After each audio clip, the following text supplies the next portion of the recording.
আমরা হচ্ছে ফুলে ফুলে দিয়ে বাড়ি ফুলে ফুলে সম্পর্ক আমাদের। ঢালিউড সোনালী দিনের নায়িকা শাবনূর এবং পরবর্তী প্রজন্মের জনপ্রিয় মুখ পূর্ণিমা, এই দুই নক্ষত্রকে নিয়ে আমাদের সবারই অনেক কৌতূহল।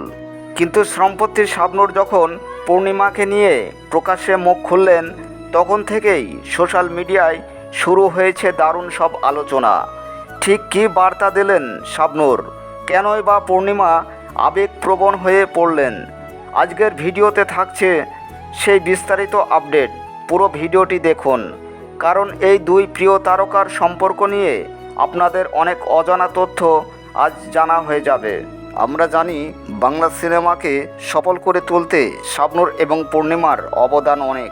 শাবনূর মানেই 90 দশকের সেই পুরনো স্মৃতিগুলো মনে করা, আর পূর্ণিমা মানেই আধুনিক অভিনয়ের নতুন মাত্রা। সম্প্রতি একটি সাক্ষাৎকারে শাবনূর তার সমসাময়িক এবং পরবর্তী প্রজন্মের তারকাদের নিয়ে কথা বলতে গিয়ে পূর্ণিমার প্রশংসা করেন।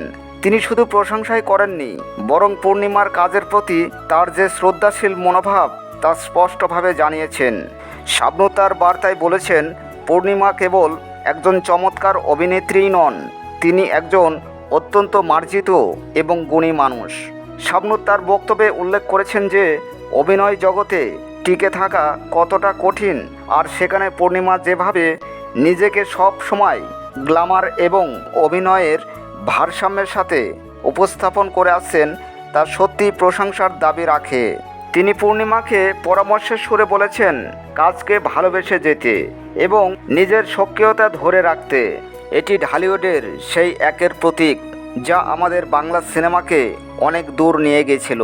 আপনারা যারা শাবনূর এবং পূর্ণিমা কাজের ভক্ত, তারা কমেন্ট বক্সে অবশ্যই জানাবেন এই দুই তারকার অভিনয়ের মধ্যে আমাদের সবথেকে পছন্দের সিনেমা কোনটি। তো বন্ধুরা, এই ছিল আজকের আপডেট। শাবনূর ও পূর্ণিমা এই মিষ্টি সম্পর্ক এবং একে অপরের প্রতি সম্মান আপনাদের কেমন লাগলো তা জানাতে ভুলবেন না। ভিডিওটি ভালো লাগলে লাইক দিন এবং আমাদের চ্যানেলটি সাবস্ক্রাইব করে সাথেই থাকুন। দেখা হবে পরবর্তী ভিডিওতে। ভালো থাকুন, সুস্থ থাকুন। আমরা হচ্ছে ফুলে ফুলে দিয়ে বাড়ি ফুলে ফুলে সম্পর্ক আমাদের।